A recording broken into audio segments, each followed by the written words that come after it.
Corona চিকিৎসায় আগ্রহ নেই বেসরকারি হাসপাতালের, উপেক্ষিত হচ্ছে সরকারি নির্দেশনা। ঢাকার বাইরে নারায়ণগঞ্জের পর এখন দ্বিতীয় হটস্পট চট্টগ্রাম, 12টি উপজেলাকে রেড জোন ঘোষণা। করোনাকালে জীবন ও জীবিকা বাঁচাতে সরকারের নানামুখী চেষ্টা, সমন্বয় করছেন প্রধানমন্ত্রী শেখ হাসিনা।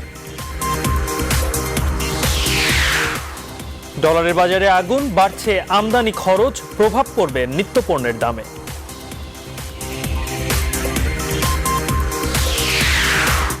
আসছে বাজেটে মেগা প্রকল্পগুলোতে থাকছে পর্যাপ্ত বরাদ্দ, বিদেশি শ্রমিকদের দেশে রাখাই বড় চ্যালেঞ্জ বলছে বিশেষজ্ঞরা। যুক্তরাষ্ট্রের বিক্ষোভ সহিংসতা চলছে, 4 দিনে 10 জন নিহত, হোয়াইট হাউসের সামনে আন্দোলনকারীদের স্লোগান। এবং 2 মাস পর দরজা খুলল বিএফডিসির, স্বাস্থ্যবিধি মেনে চালানো যাবে শুটিং কার্যক্রম।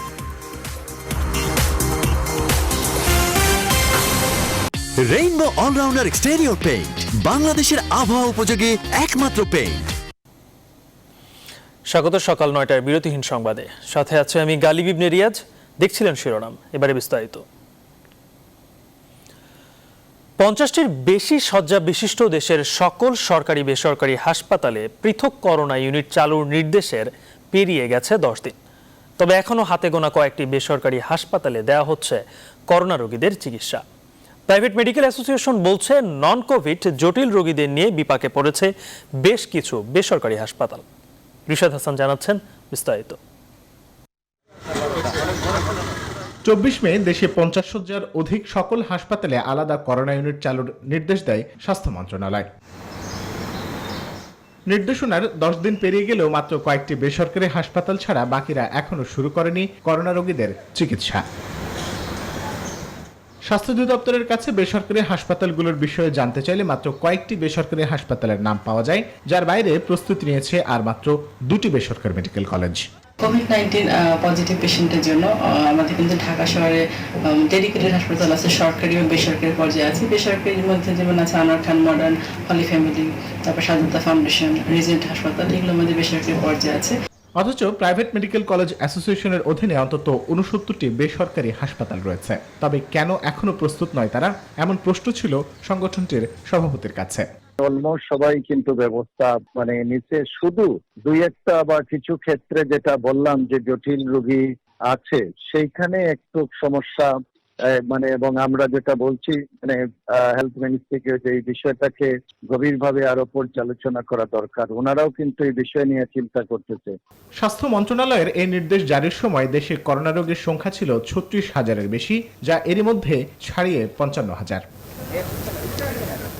রিশাদ হাসান, নিউজ 24, ঢাকা। করোনা দুর্যোগে যখন আক্রান্ত সারা পৃথিবী, তখন স্বাস্থ্যবিধি মেনেই দেশের মানুষের জীবন এবং জীবিকা বাঁচাতে সর্বোচ্চ চেষ্টা করে চলেছেন প্রধানমন্ত্রী শেখ হাসিনা। স্থবির হয়ে থাকা অর্থনীতির জন্য প্রণোদনা, দুস্থ মানুষের জন্য ত্রাণ ও নগদ অর্থ দেওয়া, একই সঙ্গে করোনা মোকাবেলা এবং আক্রান্তদের সেবা, সবই চলছে সমান গতিতে। দুর্যোগ মোকাবেলা করে ঘুরে দাঁড়ানোর অদম্য প্রত্যয় নিয়ে চলেছে সরকার প্রধানের দৈনন্দিন কর্মকাণ্ড।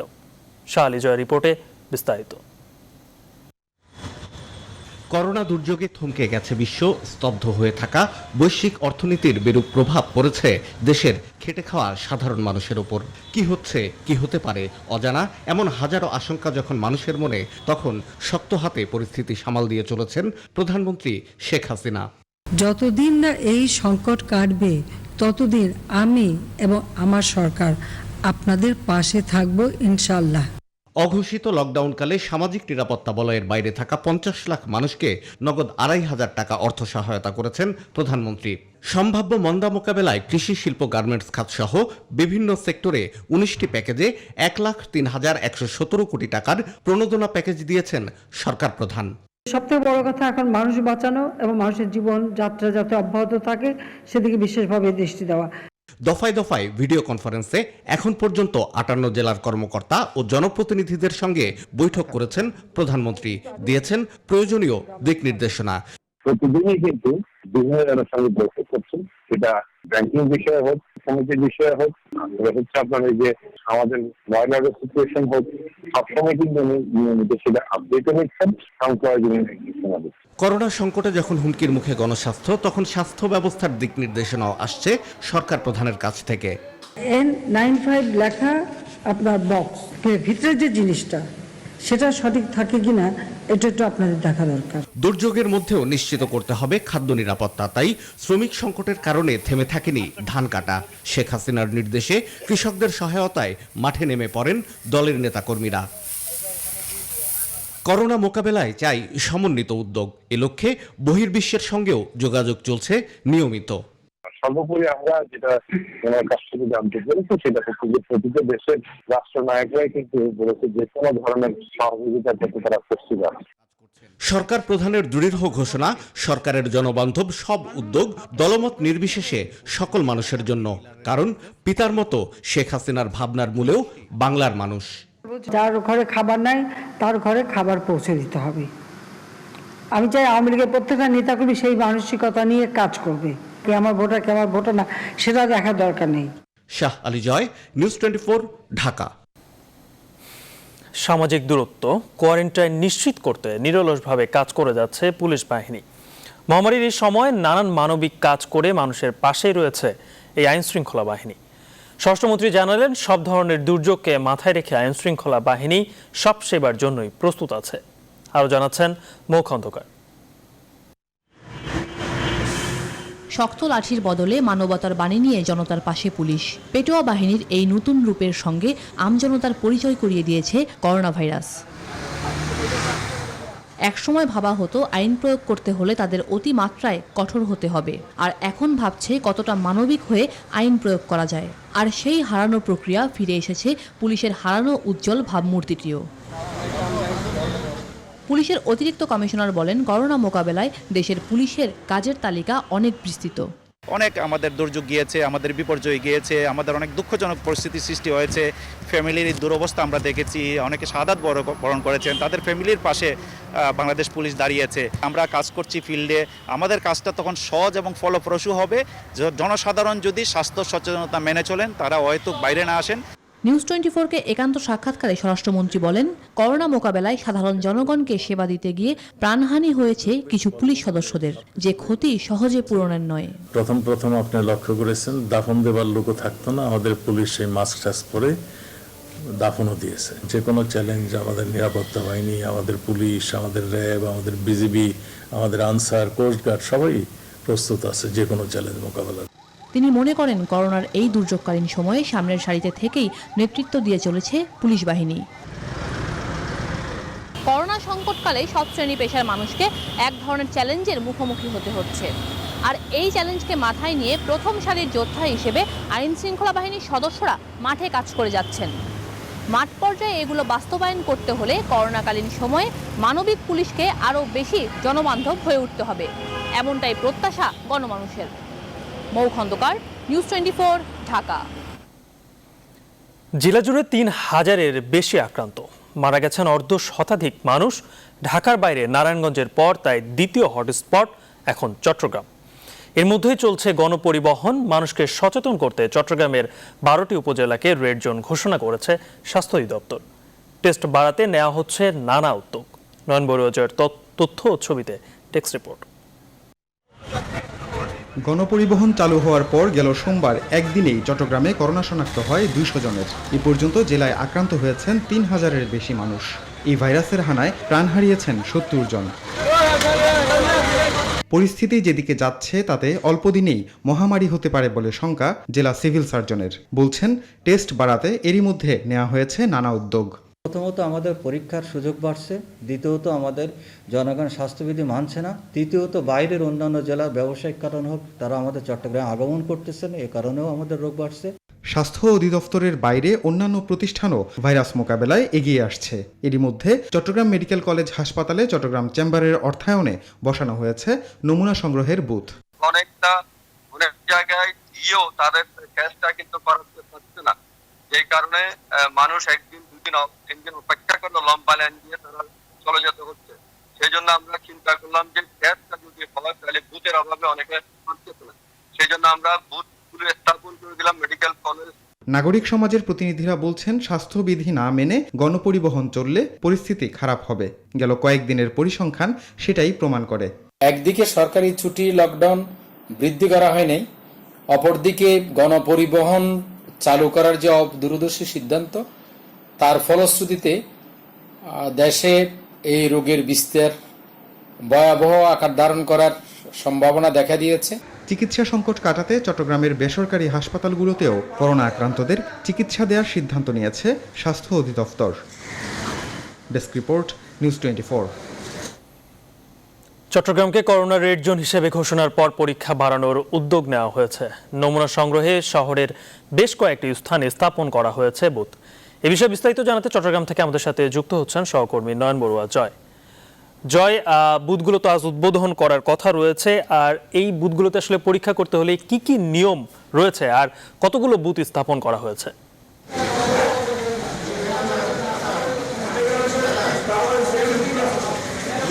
ধন্যবাদ গালিব আপনাকে। আপনি ঠিক আমার পেছনের দিকে দেখে বুঝতে পারছেন চট্টগ্রাম মেডিকেলে আমি করোনায় আক্রান্ত রোগীর সংখ্যা কিন্তু যেমনটা বাড়ছে, উপসর্গ নিয়েও তারপরে চট্টগ্রাম মেডিকেলে অনেকজন সকাল 8টা থেকে দুপুর পর্যন্ত আমরা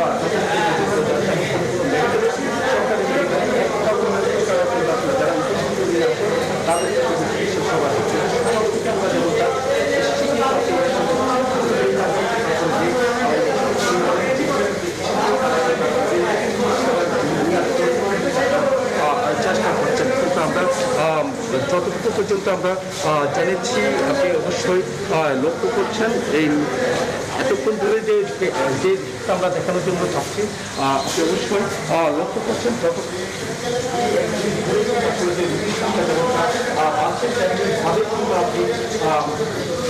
তেমনিভাবে কিন্তু আসলে যে রোগীর সংখ্যা যেমনটা বাড়ছে তেমনি ভাবেই কিন্তু আসলে যেভাবে দেখানোর জন্য আমরা চেষ্টা করছি অনেকটা বেড়ে যাচ্ছে। কয়েকটি যদি যে রোগীর সংখ্যা যেমনটা বাড়ছে তেমনিভাবে যে গণপরিবহন যেখানে আছে সেখানেও কিন্তু আসলে যে মানুষের গ্রহণ করছে, মানুষকে কিন্তু সচেতন হচ্ছে না। সব মিলিয়ে বলা যাচ্ছে এখনো পর্যন্ত যেভাবে কিন্তু আসলে যে স্বাস্থ্যবিধি মেনে মানুষের চলাচল করার কথা রয়েছে, কিন্তু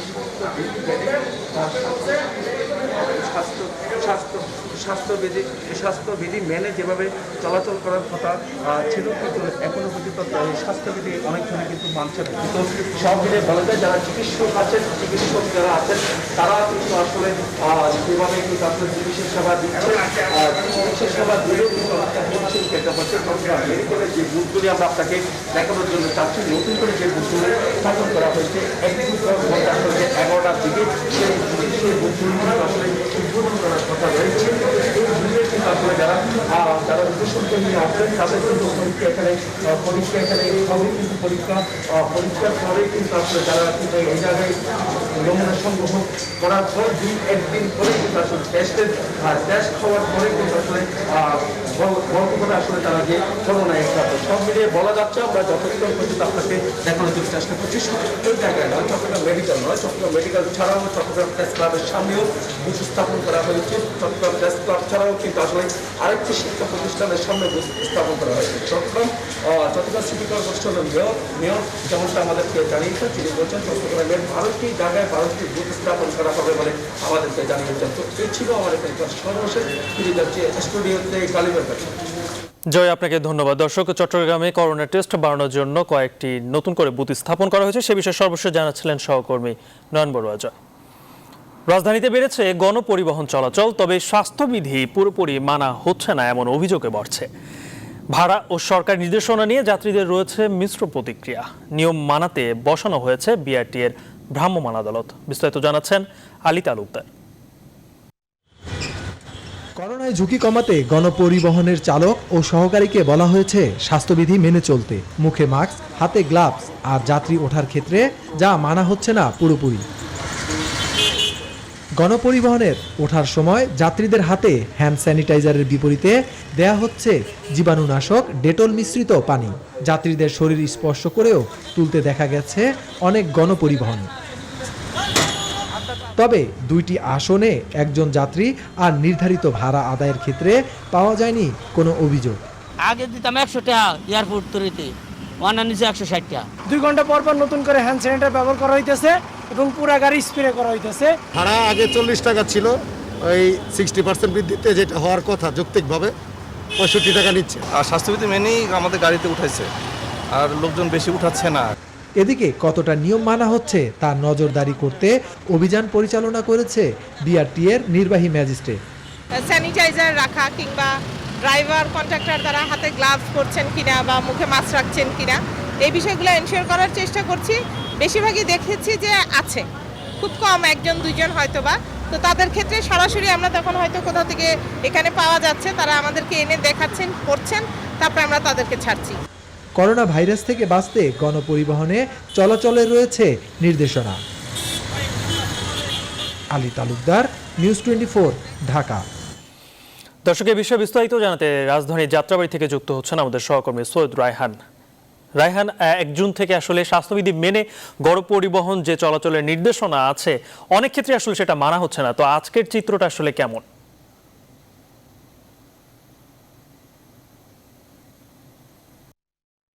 গালিব, আসলে আপনি যে বিষয়টি বলছিলেন যে আমরা সকাল থেকেই রাজধানীর বেশ কয়েকটি পয়েন্টে গিয়েছি এবং আমরা যে বিষয়টি দেখছি যে মূলত আজকে থেকে যাত্রীদের চাপ কিন্তু অনেকটা কমে গেছে। গতকাল থেকে আমরা দেখছিলাম সকাল থেকে, হয়তোবা বেলা বাড়ার সাথে সাথে সেটা বাড়তে পারে। একটু আপনাকে দেখাই যে এখানে যারা সংশ্লিষ্ট যারা রয়েছেন, বাসের মালিক, শ্রমিক, সকলেই কিন্তু অনেকটা অলসভাবে দাঁড়িয়ে আছেন এবং যাত্রীদের জন্য তারা অপেক্ষা করছেন। আপনি দেখতে পাচ্ছেন ইতিমধ্যে আমি রয়েছি সায়দাবাদ বাস টার্মিনালে। তো যতগুলো পরিবহন, যে পরিবহনগুলো ঢাকা থেকে বাংলাদেশের বিভিন্ন জেলায় চলে যায়, সবগুলো পরিবহন আমরা দেখছি ইতিমধ্যে এখানে পার্কিং করে রাখা হয়েছে। তবে অনেকটাই যাত্রী শূন্য হওয়ায় তাদের মাঝে কিন্তু একটি হাহাকার রয়েছে। একজনের সাথে একটু কথা বলতে চাই এই মুহূর্তে। আমরা শ্যামলী পরিবহনের একজন আছেন আমাদের সাথে, একটু জানতে চাবো যে গত কয়েকদিনের তুলনায় আজকে চিত্রটা কেমন? আর চিত্রটা খারাপ, প্রচুর যাত্রী নাই। সকাল তো আপনার 2 সিট 3 সিট যাচ্ছে, আমাদের কোম্পানি লস। আপনারা তো 60% ভাড়া বেশি নিচ্ছেন, সেক্ষেত্রে আপনাদের লস হচ্ছে কিভাবে? না, আমাদের লস, আমাদের কোনো ভাড়া বেশি নেওয়া হচ্ছে না। আগে যেমন 480 করে যেত 2 সিটে 960 টাকা, এখন নিচ্ছে 1 সিট আপনার 700 টাকা, তো লস হচ্ছে না? 3 সিট 5 সিট যাচ্ছে, লস হচ্ছে। আইতে আপনার 18 সিট 20 সিট হয়, যাইতে তো আপনার 6 সিট 5 সিট হয়। এই যে আমাদের শ্যামলী সিনিয়র ম্যানেজার আরেকজন আছে, একটু আপনার সাথে একটু কথা বলতে চাই। একটু আমাদেরকে জানাবেন যে আপনাদের এই যে 60% ভাড়া নেওয়ার পর আমরা দেখছি অনেক ক্ষেত্রে আপনাদের স্টাফ যারা রয়েছেন যাত্রী তোলার ক্ষেত্রে স্বাস্থ্যবিধি মানছেন না, এক্ষেত্রে আসলে আপনারা কি বলবেন? বুঝিনি আপনার কথাটা আবার বলুন। স্বাস্থ্যবিধিটা অনেক সময় মানছেন না, মানে একসাথে অনেকেই যাত্রী উঠানোর একটা প্রবণতা রয়েছে। সেক্ষেত্রে তো আমরা কিছু করতেও নেই, সেক্ষেত্রে দোষ তো যাত্রীরা একসাথে সবাই একসাথে উঠতে চায়, তা আমাদের তো দোষ খেতে নেই। আমাদের যা স্বাস্থ্যবিধি মানার যেসব প্রতিক্রিয়া আছে সব কিছু আমরা করতেছি। আমরা অনেকগুলো বাসে দেখেছি যে জীবাণুনাশক স্প্রে নেই, সেক্ষেত্রে আসলে আপনাদের প্রতিটি বাসে রয়েছে কিনা? আমাদের প্রতিটি বাসে রয়েছে, ঠিক আছে, স্যাভলন রয়েছে, তারপর হ্যান্ড স্যানিটাইজার রয়েছে, যা যা করার তাদের রয়েছে, কিন্তু অন্য সব বাসের ক্ষেত্রে আমরা বলতে পারতাছি না কোনো কিছু।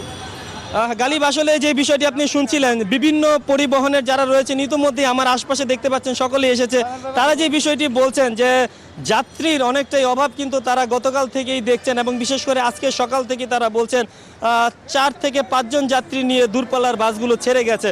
তবে বলা যায় হয়তোবা বেলা বাড়ার সাথে সাথে যাত্রী চাপ কিছুটা বাড়বে, এমনটাই প্রত্যাশা সায়দাবাদ বাস টার্মিনালের যারা সংশ্লিষ্ট রয়েছেন তাদের। তো এই ছিল রাজধানীর সায়দাবাদ থেকে আমার কাছে সার্বিক চিত্র। গালিব। রায়হান, আপনাকে ধন্যবাদ। দর্শক, গণপরিবহন চালুর পর থেকে আসলে স্বাস্থ্যবিধি মানা হচ্ছে না, সেই বিষয়ে সবশেষ জানাচ্ছিলেন সহকর্মী সৈয়দ রায়হান। বেড়ে চলেছে ডলারের দাম। খুচরা বাজারে কৃত্রিম সংকট তৈরি করে কোথাও কোথাও 90 টাকা বা তারও বেশি দরে বিক্রি হচ্ছে ডলার। এতে সংকটে পড়েছে আমদানিকারকরা। তারা বলছেন দ্রুত এই বিষয়ে বাংলাদেশ ব্যাংকের পদক্ষেপ নেওয়া প্রয়োজন। কেন্দ্রীয় ব্যাংক মুখপাত্র বলছেন কোনো ব্যাংক চাইলে তাদের জন্য বাড়তি ডলার দিতে প্রস্তুত তারা। সুলতান আহমেদ জানাচ্ছেন বিস্তারিত। করোনা প্রভাবে একেবারে তলানিতে নেমেছে রপ্তানি আয়। সেই সাথে প্রবাসে থাকা প্রায় 1 কোটি শ্রমিকের উপার্জন কমে যাওয়ায় পাল্লা দিয়ে কমেছে রেমিটেন্সের প্রবাহ। এতে দেশের বাইরে থেকে বৈদেশিক মুদ্রা বা ডলারের আমদানি অনেকটাই কমে গেছে। এই সুযোগে ডলারের বাজারকে অস্থির করতে নেমেছে এক শ্রেণীর অসাধু ব্যবসায়ী। সংকটের দোহাই দিয়ে কোথাও কোথাও ডলার বিক্রি হচ্ছে 91 টাকা পর্যন্ত, যদিও গেল 2-1 দিনে তা কিছুটা কমে 89 টাকায় নেমেছে। বিভিন্ন মানি এক্সচেঞ্জের সাথে কথা বলে পাওয়া যায় এইসব তথ্য। ব্যবসায়ীরা বলছেন, ডলারের বাজার অস্থির হলে বড় অঙ্কের আর্থিক ক্ষতি গুনতে হবে আমদানিকারকদের। করোনা পরবর্তীতে প্রচুর আমদানি প্রয়োজন বলেও জানান তারা। যারা ইম্পোর্টার তারা ক্ষতিগ্রস্ত হচ্ছেন, কারণ হচ্ছিল তারা বর্ধিত মূল্যে ডলার কিনে তাদের এলসি সেটেলমেন্ট করতে হচ্ছে, এবং এর ইম্প্যাক্টটা গিয়ে পড়ছে হচ্ছিল দ্রব্যমূল্যের উপরে এবং শিল্পে যে কাঁচামাল আমদানি হয় তার উপরে, যার জন্য কস্ট অফ প্রোডাকশন বেড়ে যাচ্ছে। নিত্যপণ্যের মূল্য বৃদ্ধি পেলে মানুষ আরো কষ্টে ভুগবে। তো সে কারণে যেভাবে হোক না কেন এটা বাংলাদেশ ব্যাংকের একটা উদ্যোগ নিয়ে বর্তমানে ইউএস ডলারের মূল্য বৃদ্ধিকে নিয়ন্ত্রণে রাখতে হবে বলে আমরা মনে করি। ডলারের দাম নিয়ন্ত্রণে কেন্দ্রীয় ব্যাংকের জরুরি হস্তক্ষেপ চান সাবেক গভর্নর ডক্টর সালেউদ্দিন আহমেদ। এখন বাংলাদেশ ব্যাংক চেষ্টা করছে ডলার বিক্রি করে আনতে, কিন্তু এখন আমার মনে হয় একটা সময় এসে বাংলাদেশ ব্যাংকের চিন্তা করা উচিত যে ডলারের দামটা একেবারে একদম স্থির রাখবে কিনা। বাংলাদেশ ব্যাংক মুখপাত্র স্বীকার করছেন, ডলারের বাজারে কিছুটা সংকট রয়েছে, তবে যে কোনো ব্যাংক আবেদন করলে বাড়তি ডলার দিতে প্রস্তুতি রয়েছে বলেও জানান তিনি। কোনো ব্যাংক যদি কোনো সময় ক্রাইসিস হয় তখন তারা বাংলাদেশ ব্যাংকের দ্বারস্থ হয় বলে বাংলাদেশ ব্যাংক তাদের ওই সময় তারা ক্রাইসিস মুহূর্তে তাদের সহযোগিতা করে থাকে। যখন যা যা প্রয়োজন তা বাংলাদেশ ব্যাংক গ্রহণ করেছে, অতীতেও করেছে, এখনো করবে। কারণ আমাদের কাছে কিন্তু ডলার তো আমাদের কাছে যথেষ্ট রিজার্ভ আছে আমাদের। এছাড়া ডলারের সংকট কাটাতে রপ্তানি ও রেমিটেন্স বাড়ানোতে মনোযোগী হওয়ার পরামর্শ দিচ্ছেন বিশেষজ্ঞরা। সুলতান আহমেদ, নিউজ 24, ঢাকা। এবারে বাজেট নিয়ে আমাদের নিয়মিত আয়োজন প্রাক বাজেট রিপোর্ট।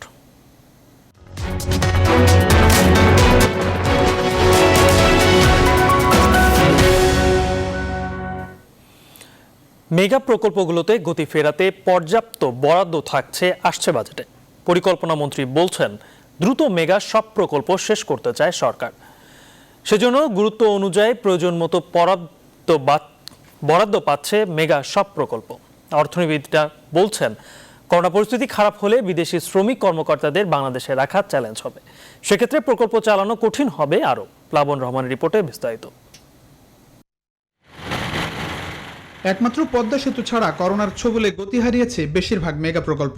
সীমিত আকারে কিছু প্রকল্পে কাজ চললেও এগুচ্ছে না প্রত্যাশা মতো। মেগা প্রকল্পগুলোর মধ্যে গুরুত্বপূর্ণ রাজধানীর মেট্রো রেল প্রকল্প, এলিভেটেড এক্সপ্রেসওয়ে এবং বাস র্যাপিড ট্রানজিট বিআরটি প্রকল্প। প্রায় 1.5 মাস বন্ধ থাকার পর সীমিত পরিসরে শুরু হয়েছে কাজ, কিন্তু তাও প্রত্যাশা মতো নয়, যে কারণে এখনো এমন নিষ্প্রাণ প্রকল্পগুলোর বেশিরভাগ এলাকা সামান্য পিছিয়ে পড়েছে। এই জায়গাটা যাতে কাভার আপ করি, যে আমরা পূর্ণ গতিতে কাজ করতে পারবো, এবং সেইভাবেই আমরা বাজেটটা চেয়েছি। সরকারের মেগা প্রকল্পের তালিকায় গুরুত্বপূর্ণ চট্টগ্রামের কর্ণফুলী টানেল, চট্টগ্রাম কক্সবাজার রেল যোগাযোগ। সেখানেও নেই সুখবর, গতি নেই কাজে। আমাদের এখনো চাইনিজরা চলে যেতে বলতেছে না, এখনো এরা এখনো আছে। সুতরাং আমাদের কাজকর্ম কিছু সীমিত আকারে চলতেছে, এখনো পর্যন্ত সীমিত আকারে চলছে। রূপপুর পারমাণবিক বিদ্যুৎ কেন্দ্র এবং কক্সবাজারের মাতারবাড়ি তাপ বিদ্যুৎ কেন্দ্র প্রকল্প বিদ্যুৎ খাতে সবচেয়ে গুরুত্বপূর্ণ, কিন্তু করোনার সংক্রমণ গতি অনেকটাই কমিয়ে দিয়েছে 2 মেগা প্রকল্পের। তবে করোনার প্রভাব থাকলেও বরাদ্দ বাড়ছে মেগা প্রকল্পগুলোতে। পরিকল্পনা কমিশন সূত্র বলছে, ফাস্ট ট্র্যাকের 7 প্রকল্পে বরাদ্দ থাকছে 34,000 কোটি টাকা।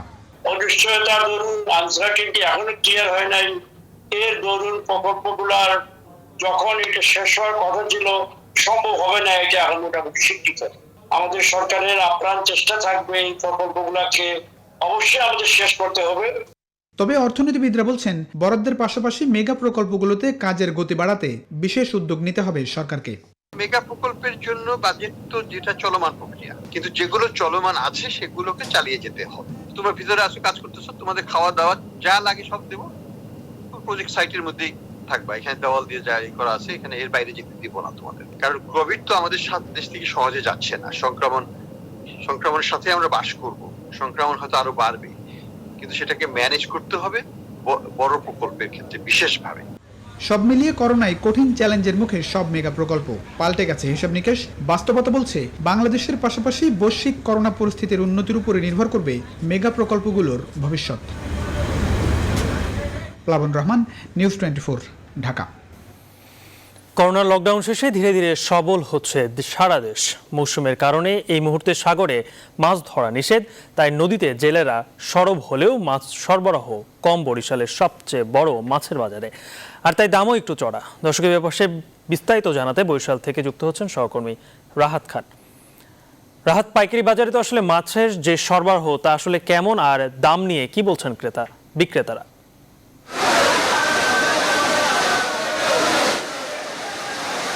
ধন্যবাদ গালিব।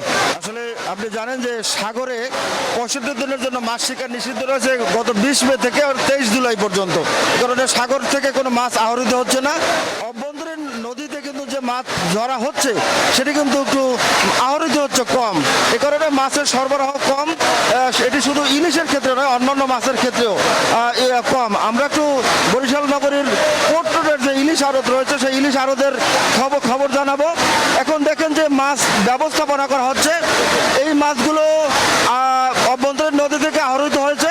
আমরা একটু মাছের দাম জানতে চাইবো। আপনি একটু আমাদেরকে বলবেন যে এই মাছের সাইজ এবং দাম।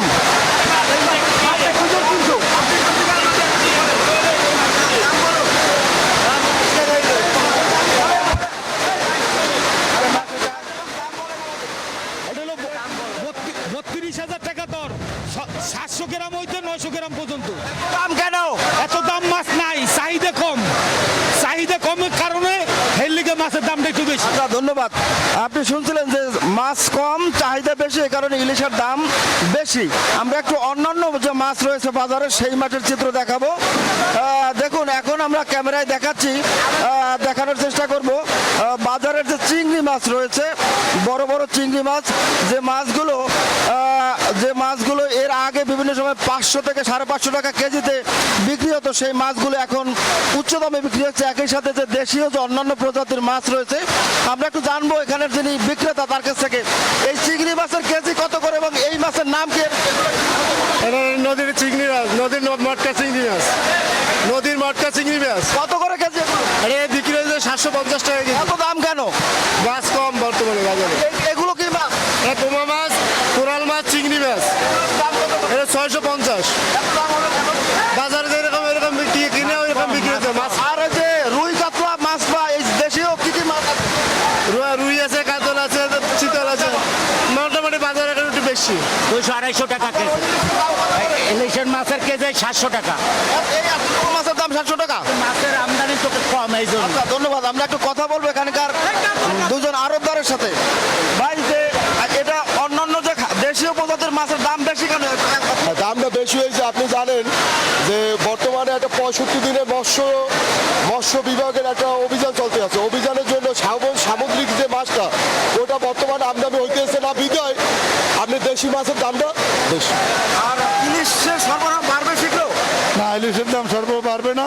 এই আগামী 4-5 দিনের মধ্যে জমা আছে, কিছু দাম কমে যাবে। ধন্যবাদ। এই ছিল বরিশাল পোর্ট রোড মৎস্য আড়ত থেকে। এখানকার যারা রয়েছেন তারা বলছেন যে কয়েকদিন পর তাদের ভাষায় একটা জোবার হয়েছে, অর্থাৎ উপযুক্ত সময়, সেই সময় মাছ আরো বেশি আহরিত হলে মাছের দাম কমবে, সেটি তারা জানিয়েছেন। এই ছিল বরিশাল পোর্ট রোড মৎস্য আড়ত থেকে। রাহাত খান, আপনাকে ধন্যবাদ। দর্শক, বরিশাল থেকে মাছের বাজারের সবশেষ আপডেট জানাচ্ছিলেন রাহাত খান। জমতে শুরু করেছে রাজশাহীর সবচেয়ে বড় আমবাজার পুটিয়ার বানেশ্বর আমবাজার। এ বিষয়ে বিস্তারিত জানাতে যোগ দিচ্ছেন সহকর্মী কাজী শাহেদ। শাহেদ, আপনি যেখানে আছেন তা হলো রাজশাহীর সবচেয়ে বড় আমবাজার, তো দাম কেমন, আর এই ব্যাপারে এবার আমের গুণগত মান নিয়ে কি বলছেন ক্রেতারা?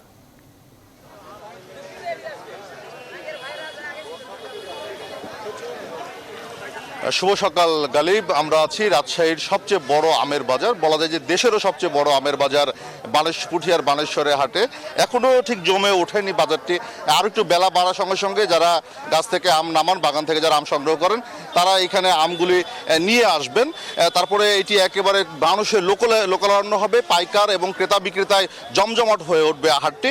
আমরা যদি একটু দেখানোর চেষ্টা করি, এখানে কিন্তু অনেক আম নিয়ে এসেছেন এবং তারা আসতে শুরু করছেন। এখানে আসছেন কেবল। আমরা যদি বলি যে আমের পাইকাররা যারা আছেন তারা আরও পরে বাজারের মধ্যে প্রবেশ করবেন, আপাতত যারা হচ্ছে হাটে আম নিয়ে আসেন তারা কেবল আসতে শুরু করেছেন।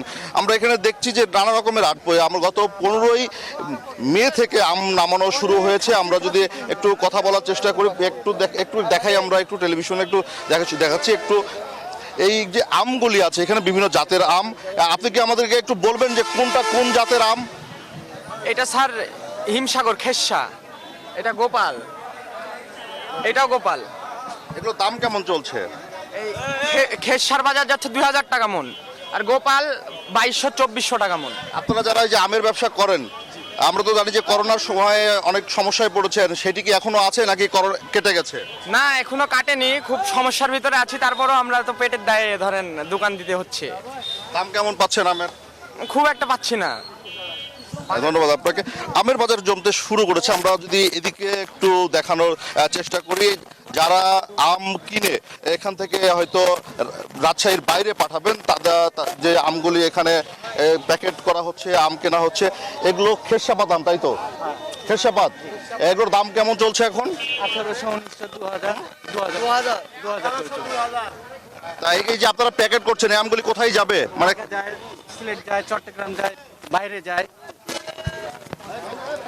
এই যে আমের পুরো যে বাজারটি আমরা দেখছি কেবল যেহেতু জমতে শুরু করেছে, এরপরে যখন আমরা হয়তো যে এই যে বাজারটি এখান থেকে গত 15 তারিখের পর থেকে অল্প অল্প করে জমতে শুরু করেছে, সেটি এখন আরও বেশি জমছে।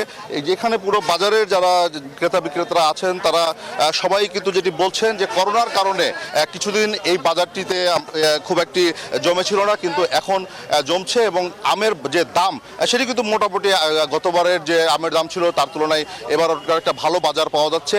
এছাড়া গতবার রমজানে আম ওঠায় আম ব্যবসায়ীরা কিন্তু ক্ষতিগ্রস্ত হয়েছিলেন, এবার আম কিছুটা বিলম্বে বাজারে এসেছে, ফলে তারা কিন্তু দাম ভালো পাচ্ছেন। তো গালিব, এই ছিল রাজশাহীর পুঠিয়ার বানেশ্বর আমের হাট বাজার থেকে আমার কাছে সর্বশেষ। ফিরে যাচ্ছি স্টুডিওতে আপনার কাছে। শাহেদ, আপনাকে ধন্যবাদ। দর্শক, রাজশাহীর সবচেয়ে বড় আমবাজার পুঠিয়ার বানেশ্বর আমবাজার থেকে যোগ দিয়েছিলেন সহকর্মী কাজী শাহেদ। রংপুর সদর 3 আসনের এমপি সাদ এরশাদ ও তার স্ত্রী মাহিয়া সাদকে লাঞ্ছিত করার অভিযোগে পাল্টাপাল্টি সংবাদ সম্মেলন করেছে সাদ এরশাদ ও তার স্ত্রী এবং রংপুর সিটি মেয়র ও মহানগর জাপা সভাপতি মুস্তাফিজুর রহমান মুস্তফা। এ নিয়ে রংপুর শহরে উত্তেজনা বিরাজ করছে। বিস্তারিত জানাতে রংপুর থেকে যুক্ত হচ্ছেন সহকর্মী রেজাউল করিম মানিক। মানিক, জাতীয় পার্টির এই উত্তেজনা আসলে কি বলছেন স্থানীয়রা?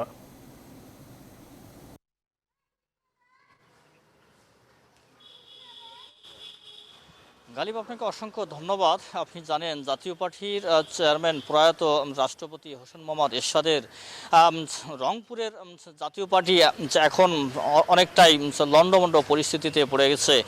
তার সন্তান সাদ এরশাদ এবং রংপুর সিটি মেয়র মুস্তাফিজুর রহমান মুস্তফার মধ্যে চলছে দুই গ্রুপে এখন মুখোমুখি অবস্থান। এই কারণেই গতকালকে দুইজনেই পাল্টাপাল্টি সংবাদ সম্মেলন করেছেন। একটি ডিও লেটারকে কেন্দ্র করে কিন্তু এই অবস্থা সৃষ্টি হয়েছে। জাতীয় পার্টির 27 নম্বর ওয়ার্ডের সভাপতি এমপির কাছে গিয়েছিলেন একটা ডিও লেটার নেওয়ার জন্য, পরে এমপির ডিও লেটার না দেওয়ার কারণেই কিন্তু এই অবস্থা তৈরি হয়েছে। এই ঘটনার আসলে স্থানীয় জাতীয় পার্টির নেতাকর্মীরা কি বলছেন এই বিষয়টি মহানগর জাতীয় পার্টির জাতীয় যুব সংহতির যিনি সভাপতি শাহিন হোসেন জাকির, আপনার সাথে জানতে চাই যে এই যে অদ্ভুত পরিস্থিতি, এই বিষয়ে আপনারা কিভাবে দেখছেন? আর কি আমরা দেখছি যে একজন এমপির কাছে একজন সাধারণ মানুষও যাইতে পারে, তাই বলে যে দিবে না ঠিক আছে, কিন্তু ডিও লেটারটা ছেড়ে এবং বহিরাগত ছেলেপেলেদের দিয়ে মাইর দিবে, এটা কিন্তু সাধারণ কর্মীদের মেনে নিতে পারতেছে না। কারণ কর্মীরা ভুল করতে পারে, কিন্তু একজন জনপ্রতিনিধি, সে একজন দলের সাবেক প্রেসিডেন্ট জিয়াউর এরশাদ স্যারের ছেলে, সে কখনো ভুল করতে পারে না। সেই বেয়াদবি করছে। রংপুরের গার্জিয়ান আছে, মহাসচিব মুশিউর রহমান আঙ্গা আছে, আমাদের দলের চেয়ারম্যান জিএম কাদের আছেন, আমাদের রংপুর সিটি কর্পোরেশনের মাননীয় মেয়র আছেন। তা সে যদি বেয়াদবি যদি করে থাকতো টিপু ভাই, তাহলে ওদেরকে বললে আমার মনে হয় উনি কী শাস্তি দিচ্ছে তার চেয়ে ডবল শাস্তি তারা দিত। তাকে দল থেকে হয়তো বহিষ্কার করতো, নাহলে তাকে যে কোনো একটা সাংগঠনিক যে কোনো কঠোর একটা ব্যবস্থা করতো। কিন্তু জাতীয় পার্টির যে দুই গ্রুপ এখন মুখোমুখি, এই বিষয়টা আপনারা কীভাবে দেখছেন? রংপুর জাতীয় পার্টিতে কোনো দুই গ্রুপ নাই। আপনারা লক্ষ্য করবেন রংপুরের সকল জাতীয় পার্টির নেতাকর্মীরা এক পক্ষেই আছে। কালকে আপনারা লক্ষ্য করবেন, শুধু তারা স্বামী স্ত্রী দুইজন ছাড়া কোনো নেতাকর্মী তাদের পাশে ছিল না। এবং হাতে গোনা কিছু বহিরাগত যারা সন্ত্রাসী, রংপুরের নাম করা, যারা চাঁদাবাজ, তারা দু চারজন, তারাও দলের কোনো পোস্টে নেই, কোনো সাধারণ সদস্যও না, তাদেরকে নিয়ে তারা রাজনীতি করে। তাদের পাশে কোনো সাধারণ কর্মীও, কোনো ওয়ার্ড বলেন আর জেলা বলেন, কোনো নেতৃবৃন্দ তাদের পাশে নাই। ধন্যবাদ আপনাকে। আসলে আমরা গালিব আমরা কথা বলছিলাম যে রংপুর জাতীয় পার্টির 3 আসনের যিনি সংসদ সদস্য সাদের সাদ এবং রংপুর সিটি কর্পোরেশন যে মেয়র রয়েছে মোস্তাফিজুর রহমান মোস্তফার মধ্যে যে বিবাদমান যে সমস্যা নিয়ে গতকালকে যে বিক্ষোভ হয়েছে, পাল্টাপাল্টি সংবাদ সম্মেলন হয়েছে, সাধারণ নেতাকর্মীরা কিন্তু বলছেন যে সাদের সাথে যে একটি ডিও লেটারকে কেন্দ্র করে যে ঘটনাটি ঘটিয়েছেন এটি সাধারণ নেতাকর্মীরা কিন্তু মেনে নিতে পারছেন না, এমনটি জানিয়েছেন কিন্তু এখানকার নেতাকর্মীরা। তো এই অদ্ভুত পরিস্থিতিতে জাতীয় পার্টি কিন্তু চরম উত্তেজনা বিরাজ করছে রংপুর শহরে। তো পরবর্তী পরিস্থিতিতে জাতীয় পার্টি কোন দিকে যাবে, রংপুরের জাতীয় পার্টি এই বিষয়ে দেখার অপেক্ষায় রয়েছে সাধারণ নেতাকর্মী থেকে শুরু করে সাধারণ নেতাকর্মীরা। এই ছিল আমার কাছে গালিব সর্বশেষ। ফিরে যাচ্ছি আপনার কাছে স্টুডিওতে। মানিক, আপনাকে ধন্যবাদ। দর্শক, রংপুর থেকে যুক্ত হয়েছিলেন সহকর্মী রেজাউল করিম মানিক। এবারে একটি শোক সংবাদ। জাতীয় প্রেস ক্লাবের সাধারণ সম্পাদক ফরিদা ইয়াসমিনের রত্নগর্ভা মা ও বাংলাদেশ প্রতিদিন সম্পাদক ও নিউজ 24-এর সিইও নঈম নিজামের শাশুড়ি জাহানারা হোসেন গত রাত 12:30 রাজধানীর পপুলার হাসপাতালে চিকিৎসাধীন অবস্থায় ইন্তেকাল করেছেন। ইন্না লিল্লাহি ওয়া ইন্না ইলাইহি রাজিউন। তিনি বার্ধক্যজনিত রোগে ভুগছিলেন।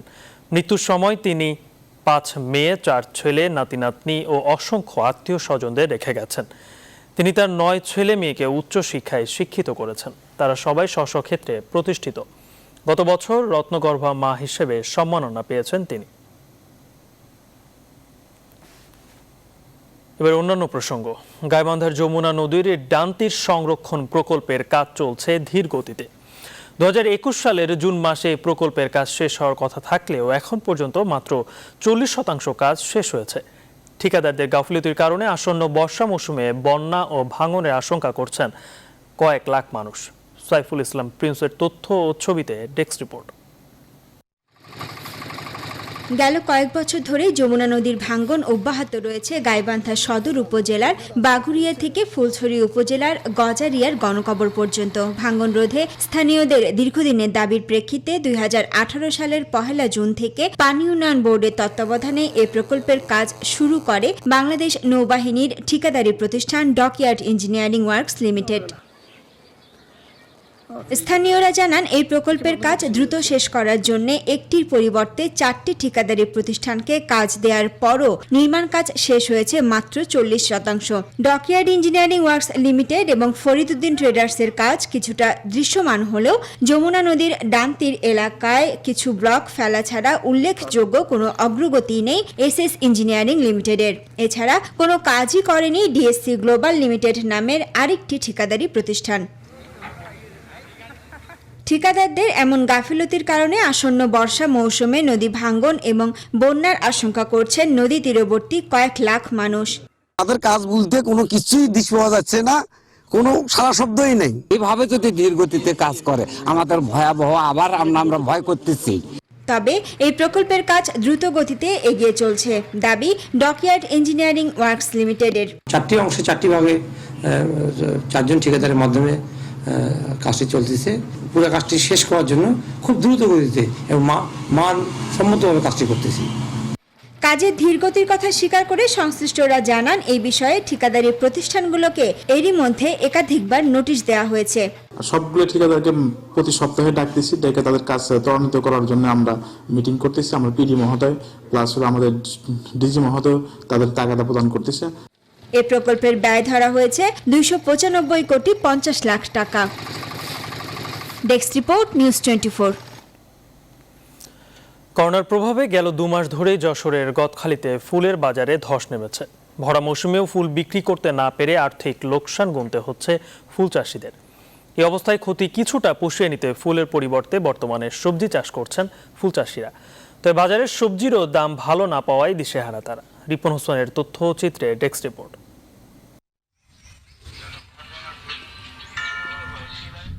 ফুলের রাজধানী হিসেবে পরিচিত যশোরের গদখালি ও পানিসারা ইউনিয়নের বিভিন্ন স্থানে গোলাপ, জারবেরা, গ্লাডিওলাস, রজনীগন্ধা ও গাঁদা ফুল চাষ করেন কৃষকরা। এখান থেকে ব্যবসায়ীরা ফুল কিনে নিয়ে যায় রাজধানী সহ দেশের বিভিন্ন স্থানে। তবে এবছর করোনার কারণে পাল্টে গেছে সে চিত্র। গেল 2 মাসেরও বেশি সময় ধরে করোনার নেতিবাচক প্রভাবে ফুল বেচা বিক্রি বন্ধ রয়েছে। এই অবস্থায় আর্থিক ক্ষতির মুখে পড়েছেন ফুল চাষিরা। তবে ক্ষতি কিছুটা পুষিয়ে নিতে বর্তমানে ফুলের পরিবর্তে স্বল্প মেয়াদী বিভিন্ন সবজি চাষ করছেন তারা। কৃষকদের অভিযোগ, লাভের আশায় সবজি চাষ করলেও বাজারে দর ভালো না থাকায় লোকসান গুনতে হচ্ছে তাদের। আমরা খুব দুর্যোগের মধ্যে পয়সা খরচ করে ফুল করেছি, সে ফুল বিক্রি করতে পারছি না। ফুল বেচা কিনা না হওয়ার কারণে আমরা এই ভেন্ডি চাষ, বিভিন্ন ধরনের সবজি চাষ করছি। সবজি করছিলাম, এটা আমাদের শেষ। এখন আমাদের সরকারের কাছে একটাই দাবি থাকবে, সেটা আমাদের যদি কিছু একটু অনুদানের যদি এসে যদি দিত, তাহলে আমরা একটা হাত বাড়ায় আগে যেতে পারতাম। ফুলের জমিতে সবজি চাষের জন্য কৃষকদের পরামর্শ সহ নানা সহায়তা দেওয়া হচ্ছে বলে জানান কৃষি কর্মকর্তা। কৃষি বিভাগের পক্ষ থেকে আমরা তাদেরকে নানান রকমের বুদ্ধি, পরামর্শ এবং প্রযুক্তিগত সহায়তা এবং উপকরণ সহায়তা দিয়ে যাচ্ছি।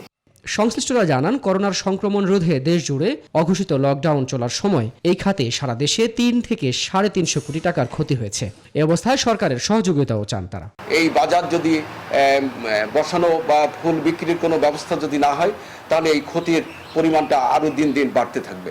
স্বল্প সুদে সহজ শর্তে ঋণের জন্য আমরা কৃষক এবং ব্যবসায়ীদের জন্য দাবি করেছি। করোনার কারণে যশোরে কর্মহীন হয়ে পড়েছে ফুল চাষের উপর নির্ভরশীল 1.5 লাখেরও বেশি মানুষ।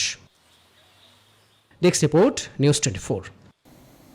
এবারে ফার্স্ট সিকিউরিটি ইসলামী ব্যাংক অর্থ বাণিজ্যের সংবাদ।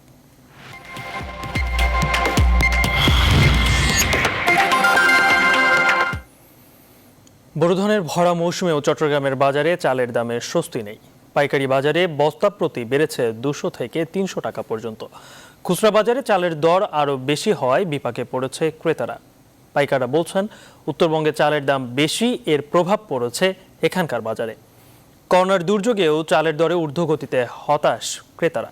নয়ন বড়ুয়াজের তথ্যচিত্রে ডেস্ক রিপোর্ট। চালের পর্যাপ্ত মজুদ রয়েছে চট্টগ্রামের পাহাড়তলী বাজার ও চাকতাইয়ে। তারপরও হঠাৎ করে গেল 3 দিনের ব্যবধানে বেড়েছে সব ধরনের চালের দাম, বস্তা প্রতি 200 থেকে 300 টাকা পর্যন্ত। পাইকাররা বলছেন, সরবরাহ ঠিক থাকলেও উত্তরবঙ্গের চালের উপরই নির্ভর হতে হয় তাদের। সরকার 36 টাকা কেজি দরে চাল সংগ্রহ শুরু করতে না করতেই চালের সংকট দেখিয়ে আড়তদাররা চালের দাম বাড়িয়ে দিয়েছে। এ কারণেই বেড়েছে চালের দর। 36 টাকা সিদ্ধ চাল, 35 টাকা আতপ চাউল, এটার কেনার প্রভাবটা ধানের উপর পড়ে গেছে অলরেডি। ধান সেই কারণে আপনার ধানের বাজার কমতেছে না, ধানের না কমলে তো চাল দাম তো অটোমেটিক বাড়বেই। চালের দর বৃদ্ধির কারণ হিসেবে খুচরা বিক্রেতারা দুষছেন পাইকারদের। একই সাথে পরিবহন খরচও বেড়ে যাওয়ায় অভিযোগও রয়েছে তাদের। অনেকদিন পর লকডাউন করছে, গাড়ি করে আসতেছে, প্রত্যেক গাড়িতে আমরা যতটুকু খবর নিচ্ছি গাড়ি প্রতি গাড়িতে 10,000 থেকে 15,000 টাকা বাড়তি। আমরা চাকতা থেকে কিনে এখানে বস্তা প্রতি 20-50 টাকা বাড়তি বলতেছে। তবে দিনাজপুর ও কুষ্টিয়ায় চালের মোকামগুলোতে প্রশাসনের নিয়মিত অভিযান অব্যাহত থাকলে চালের দাম নিয়ন্ত্রণে আসবে বলে মনে করেন ব্যবসায়ী সমিতির নেতারা। আমি সরকারের কাছে অনুরোধ করব এবং এই ডিপার্টমেন্টে যারা আছে তাদের কাছে আমি অনুরোধ করব, তারা যেন এই ব্যাপারে অন্তত নর্থ বেঙ্গলে বিভিন্ন মেইলে মনিটরিং করে।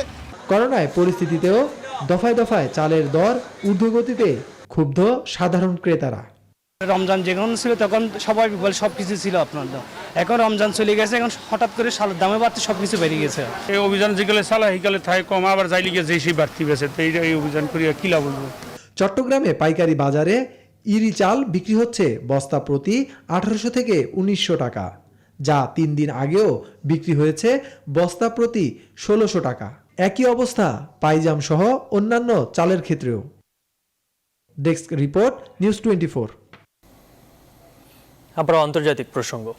যুক্তরাষ্ট্রের পুলিশ হেফাজতে কৃষ্ণাঙ্গ জর্জ ফ্লয়েডের মৃত্যুর ঘটনায় টানা 9ম দিনের মতো প্রতিবাদ অব্যাহত রয়েছে। 23টি অঙ্গরাজ্যে কারফিউ ভেঙে নিউ ইয়র্ক, ওয়াশিংটন সহ বেশ কটি অঙ্গরাজ্যের বিক্ষোভকারীরা রাস্তায় নামলে পুলিশের সঙ্গে বিক্ষোভকারীদের ব্যাপক সংঘর্ষ হয়। বুধবার কিছু কিছু শহরে কারফিউ বাড়ানো হয়েছে, তবে বিক্ষোভ দমনে প্রেসিডেন্ট ডোনাল্ড ট্রাম্পের সেনা মোতায়েনের হুমকির পর এর বিরোধিতা করেছেন প্রতিরক্ষা মন্ত্রী মার্ক এসপার। তিনি বলেন, বর্ণবাদী অন্যায়, অবিচার এবং ফ্লয়েডের মৃত্যু নিয়ে দেশ জুড়ে ছড়িয়ে পড়া অস্থিরতা প্রশমনে সেনা মোতায়েন করাকে তিনি সমর্থন করেন না। এর আগে বিক্ষোভ দমনে অঙ্গরাজ্যের গভর্নররা ন্যাশনাল গার্ড মোতায়েনে রাজি না হলে ট্রাম্প নিজেই সেনাবাহিনী মোতায়েন করবেন বলে হুঁশিয়ারি দেন। গেল দুদিন ধরে নিউ ইয়র্কে বিক্ষোভকারীদের সঙ্গে ব্যাপক সংঘর্ষে জড়িয়েছে পুলিশ। এছাড়া বিভিন্ন স্থানে সংঘর্ষে এখন পর্যন্ত অন্তত 10 জনের মৃত্যু হয়েছে। এছাড়া যুক্তরাষ্ট্রের বাইরে ইউরোপের বেশ কটি দেশ কৃষ্ণাঙ্গ অধিকারের জন্য এই লড়াইতে সমর্থন জানিয়েছে। বিক্ষোভ অনুষ্ঠিত হয়েছে।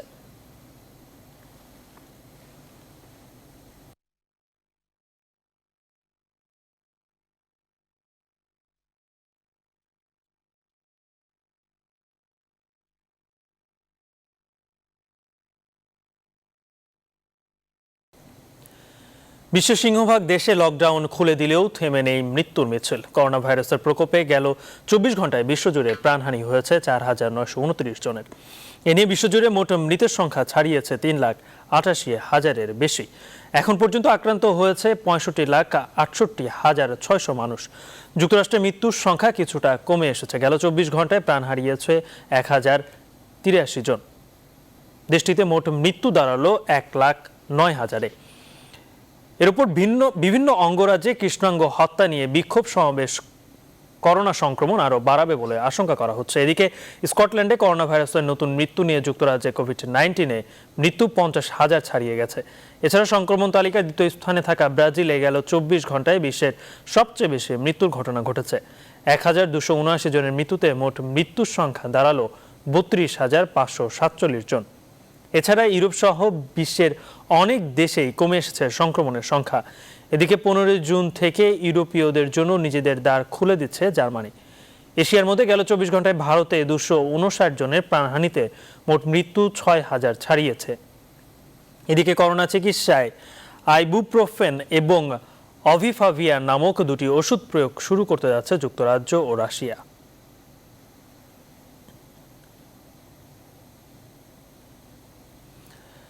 বিনোদনের খবর দিয়ে এবার শেষ করছি এখনকার আয়োজন।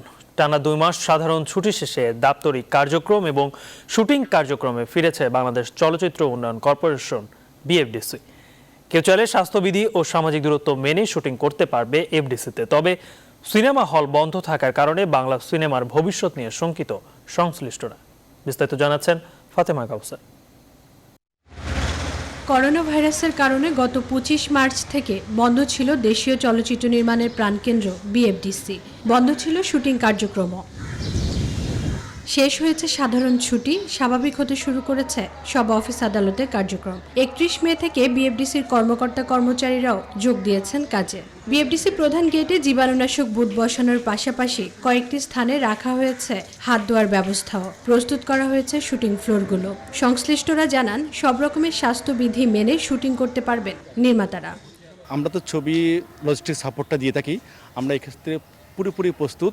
যদি কেউ স্বাস্থ্যবিধি মেনে এখানে শুটিং করতে চায় আমাদের ক্ষেত্রে কোনো সমস্যা নেই। আমরা সহযোগিতা করার জন্য আমরা সদা প্রস্তুত আছি। যদিও চলচ্চিত্র সংশ্লিষ্টরা বলছেন দেশের অন্যান্য শিল্প খাতের তুলনায় চলচ্চিত্র শিল্পকে করোনা ক্রান্তিকাল পার করতে বেশি বেগ পেতে হবে। অনেকে বন্ধ করার অপেক্ষায় ছিল, তারা এই 3-4 মাসের বেতন কর্মচারীদের দিয়ে তারা হয়তো অনেকেই সিনেমা হল খুলবে না। কারণ খুলতে গেলেই বিগত দিনের বেতনগুলো দিতে হবে, সেই ভয়ে অনেকে খুলবে না। বিনোদনের দুর্ভিক্ষ হতে পারে, কিন্তু সেই দুর্ভিক্ষ থেকে বাঁচার জন্য আমার মনে হয় এই সেক্টরে কিছু অনুদান দেওয়া উচিত হবে। বিএফডিসি কিংবা শুটিং কার্যক্রম শুরু হলেও খুলেনি কোনো সিনেমা হল। কবে খুলবে তারও কোনো নিশ্চয়তা নেই। আর তাই বাংলা চলচ্চিত্রের ভবিষ্যৎ নিয়ে শঙ্কিত চলচ্চিত্র সংশ্লিষ্টরা। ফাতেমা কাউসার, নিউজ 24, ঢাকা। শেষ খবর সকাল 9টার বিরতিহীন সংবাদ যাওয়ার আগে শিরোনামগুলো জানিয়ে দেবো আরেকবার। করোনা চিকিৎসায় আগ্রহ নেই বেসরকারি হাসপাতালের, উপেক্ষিত হচ্ছে সরকারি নির্দেশনা।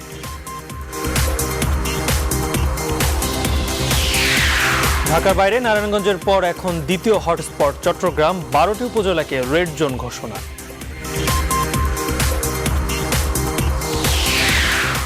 করোনাকালে জীবন ও জীবিকা বাঁচাতে সরকারের নানামুখী চেষ্টা, সমন্বয় করছেন প্রধানমন্ত্রী শেখ হাসিনা। ডলারের বাজারে আগুন, বাড়ছে আমদানি খরচ, প্রভাব পড়বে নিত্যপণ্যের দামে।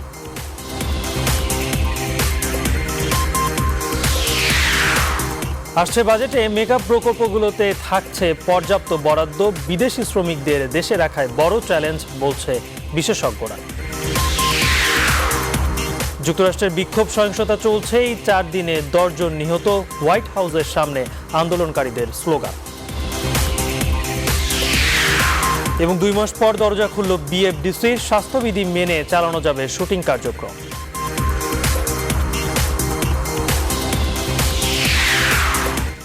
এই ছিল এখনকার আয়োজন, সঙ্গে যারা ছিলেন ধন্যবাদ সবাইকে।